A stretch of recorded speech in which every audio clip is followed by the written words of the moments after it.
Thanksgiving Mass. Isang araw bago yung pagbubukas ng sesyon. Live mula ho sa House of Representatives, mga kabrigada, si Brigada Haji Caaminio. I-brigada mo! Brigada Live Report. Good morning, Brigada Gab, Brigada Ab. At alam nyo, wala nang isang oras bago ang pagbubukas ng 20th Congress dito sa House of Representatives at unti-unting nagdadatingan yung mga personalidad, yung mga mambabatas, no? Yung mga miyembro ng House of Representatives. Pero kung mapapansin ninyo, dito sa likuran ko, ito yung nasa North Wing lobby kasi ko, no? At dito kami talaga karaniwang nag-aabang ng mga VIPs, nag-aabang ng mga kongresista at ng iba pang mga bisita dito sa Kamara. Pero hindi katulad ng mga nakalipas na mga taon. Ngayong taon na State of the Nation Address at saka yung 20th Congress opening, meron kapansin-pansin dahil tinanggal na, no, dito sa North Wing. Actually, hindi lang sa North Wing, pati sa South Wing lobby, tinanggal na nila yung red carpet. At yung red carpet na yan na tinanggal nila ay simbolo o indikasyon na sila ay nakikiisa, may empathy, para sa mga naging biktima, no, ng mga nagdaang kalamidad at para gawin na ring mas simple ang pagdaraos ng State of the Nation Address. In fact, nito pang mga nakalipas na araw nang kanilang tanggalin yung red carpet dito, Brigada Gab at Brigada Abs. Pero ang kapansin-pansin dito, maikwento ko lang ng kaunti, no, yung pagpasok ko pa lang dito sa House of Representatives simula kaninang alas 6 ng umaga. Kung tutuusin, alam nyo, mas mahigpit yung seguridad na ipinatutupad ngayong taon kumpara sa mga nakalipas na zona. Kasi napakahaba ng pila ng mga sasakyan. Kung ikaw may sasakyan at magda-drop off ka dito sa House of Representatives North Wing, ang haba-haba ng pila ng mga sasakyan dahil kinakailangan pang bumaba nung sakay ng sasakyan. Para sa initial screening, para sa security measures, tapos i-verify kung ikaw ba ay may ID, ikaw ba ay may kumpleto, no, sa mga kinakailangang dokumento bago papasukin dito sa House of Representatives. Pagpasok mo naman dito sa loob, ito pa yung isa ko napansin, usually, pag morning session kasi, alas 10 ng umaga, dapat ay pwede pa kaming pumasok ng plenary hall para kumuha ng litrato, kumuha ng video, kung ano yung mga preparations nila sa loob ng plenaryo. Pero ngayon kasi,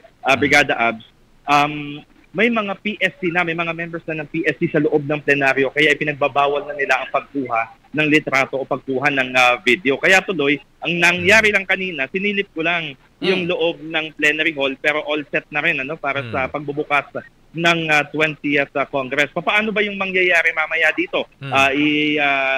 Rundown lang natin, Brigada Gab at Brigada Abs, na pagsapit ng alas 10 ng umaga, siyempre, meron silang invocation, meron silang kumbaga at roll call, kasi official yun, kailangan, no, na magkaroon ng roll call dito. At dahil wala pa tayo ditong bagong House Speaker, dahil mag-e-elect nga sila ng bagong Speaker of the House, ang magpe-preside niyan ng session mamaya ay ang Secretary General, which is si House Secretary General Reginald Velasco. Ngayon, sa proseso naman ng botohan ay syempre nominal voting yung magaganap ito dito, Brigada Gab at Brigada Abs. Ibig sabihin, isa-isang tatawagin yung mga pangalan, no, ng after ng nomination, kasi magkakaroon muna ng nomination sa floor na I nominate, sabihin na natin, kunwari may pangalan, I nominate Representative Haji Caaminio from the 1st District of Quezon City to be the next Speaker of the House. Ganyan. So pagkatapos ng mga nominations, tapos pag nag-close na yung nominations, di magkakaroon ng botohan, nominal voting nga yan, tapos saka naman magkakaroon na ng bagong speaker. Ng mga nakalipas na coverage ko kasi ng pagbubukas ng Kongreso, usually may acceptance speech yung mga umuupong bagong speaker. Nung naalala ko noon, si Speaker Alan Peter Cayetano, meron siyang acceptance speech noon nung siya ay maluklok bilang speaker. Ngayon, bukod sa House Speaker, Brigada Gab at Brigada Abs, sinaabangan din natin kung sino yung magiging mga deputy speakers niya.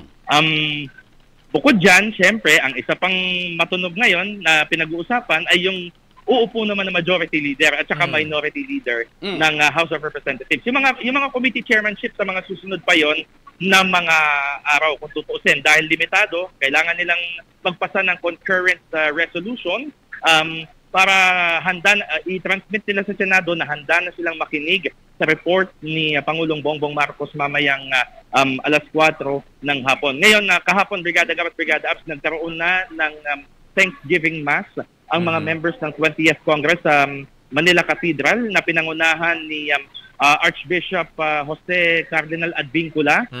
Present doon si late First District Representative Martin Romualdez at umabot ng 220 kongresista ang dumalo sa Thanksgiving Mass na yan. Ano yung ibig sabihin nito?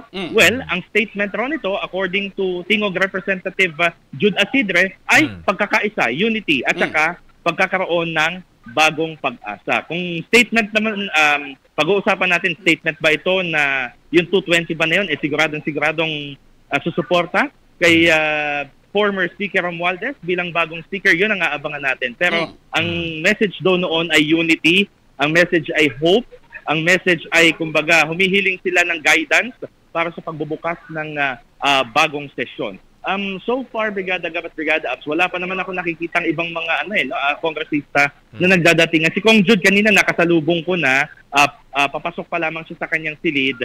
Si Attorney Princess Abante na spokesperson ng House of Representatives ay nakita ko na kanina. Pero so far wala pang masyadong naglalakad dito sa North Wing Lobby na karaniwan may red carpet at dito nga pumapasok yung mga bagong miyembro ng House of Representatives. Sa security measures, tuloy-tuloy. Mahigpit yung security dito, yung mga PSC nakakalat na, yung HRF personnel, security personnel na nakakalat na rin dito. May mga canine sniffing dogs at iba pang mga inilatag na seguridad. At yung panahon naman, Brigada Gab at Brigada Abs, makulimlim. Kanina pa pabugso-bugso yung ulan dito sa House of Representatives. Brigada Gab, Brigada Abs. Okay. Tanong ko, Brigada Haj, anong oras ba magsisimula at hanggang ano oras sila magra-wrap up dyan sa House of Representatives? Okay. Usually, dapat sharp alas 10 ng umaga, Brigada Abs. Ngayon ay 9:17 ng umaga. Dapat 10 a.m. dapat mag-start na, magbubukas na ang 20th Congress. Tapos usually inaabot yan ng hanggang alas 12 ng tanghali para sila ay makapag-prepare pa. Magkaroon ng ample time pa para makapag-prepare for the State of the Nation address ng Pangulo. So magsususpend, ang gagawin, magmumove to suspend session until 4 o'clock this afternoon. Okay. Wala pa rin kayo natutunugan dyan na baka may mag-challenge kay Speaker Romualdez? May mga chismis ba dyan, Brigada Haji? Nako, ng chismis na mag-uusapan. Alam naman natin na bring up yung mga pangalan ni na dating Deputy Speaker. Kasi naging Deputy Speaker din siya sa 19th Congress, si Deputy Speaker Duke Frasco. Nariyan din yung iba pang mga pangalan gaya ni na Albi Benitez. Kaya lang, kung tutuusin, yung 291 congressmen na sinasabi nilang lumagda sa Manifesto of Support, yung mga pangalan lang na hindi ko nakita doon na potential na challenger sa speakership, sina Congressman Duke Frasco, si Congressman Paulo Duterte, si Congressman Toby Tiangco, hindi ko nakita yung pangalan doon sa mga pumirma sa Manifesto of Support. Si dating House Speaker at dating Pangulong Gloria Macapagal Arroyo, pumirma naman siya doon sa Manifesto of Support. At saka yung iba pang, yung campaign manager noon ni Vice President Sara Duterte, si Representative Claudia Bautista. So, wala pa namang bukod dun sa mga nabanggit kong pangalan, wala pang mga pangalan na lumulutang. Pero abangan natin hanggat hindi kasi nagsisimula yung 20th Congress, yung sesyon, mahirap sabihin na sure na si former Speaker Martin Romualdez, lalong-lalo na yung mga recent developments natin over the weekend. Brigada Gab, maraming nangyari. At nabanggit mo yung mga sumuporta doon sa Manifesto of Support, Brigada Haj. Abay, na-surprise ako doon sa Davao Region, Brigada Haj. Out of 11 na mga miyembro ng House of Representatives, 8 yung pumirma doon sa Manifesto of Support dyan sa Davao Region. Kaya nga, totoo yan, Brigada Abs. In fact, nandun nga din si, di ba, si Representative Chino Almario. Diba, kasama rin sa mga lumagda, sa Davao Occidental. Davao de Oro. Marami. Oh. Davao de Oro. Marami actually from Mindanao. Actually, na lumagda. Sa Davao Region, in-emphasize ko ang Davao Region, Brigada Haj, kasi lugar niya ng dating Paulo Duterte. Yung hindi nang pumirma doon, syempre si Paulo Duterte, yung isang Duterte, anong pangalan noon? At saka si Representative Ungab. Harold Duterte pala. Harold Duterte at saka si Representative Ungab. Silang tatlo lang yung hindi pumirma. Isidro Ungab. Tama yun. Hindi nga sila kasama.